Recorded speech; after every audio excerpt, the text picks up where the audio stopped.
Guys, ఈరోజు మీ ముందుకి మంచి 2 ప్రొడక్ట్స్ని తీసుకొచ్చాను. అవి రివ్యూ చేద్దాము. ఫస్ట్ మన సన్ స్క్రీన్ని రివ్యూ చేసేద్దాం. ఫస్ట్ మాయిశ్చరైజర్ చేసేద్దాం. మొత్తం అప్లై చేసుకున్న ఒక 2 మినిట్స్ తర్వాత సన్ స్క్రీన్ అప్లై చేస్తాం. సన్ స్క్రీన్ని కూడా ఎలా పడితే అలా అప్లై చేసుకోవచ్చు. ఇలా 3 లైన్స్ రాసుకోవాలి. ఇలా రాసుకున్న తర్వాత అప్లై చేసుకోవాలి సన్ స్క్రీన్ ఎప్పుడైనా సరే. చూడండి, సన్ స్క్రీన్ చాలా బాగుంటుంది.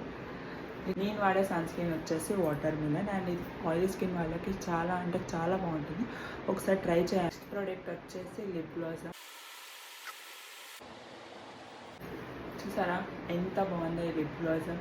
ఈ లిప్ గ్లాజమ్ని మీరు లిప్స్టిక్ అండ్ లిప్ బామ్ లాగా యూజ్ చేసుకోవచ్చు. చాలా అంటే చాలా బాగుంటుంది. దీంట్లో పింక్, రెడ్ అవైలబుల్గా ఉన్నాయి. సన్ స్క్రీన్ లేదా లిప్ గ్లాజమ్ ఏదైనా ప్రోడక్ట్ కావాలి అనుకుంటే ప్లీజ్ కామెంట్ చేయండి లింక్ అనేసి. నేను మీకు ఆ లింక్ని షేర్ చేస్తాను. Thank you.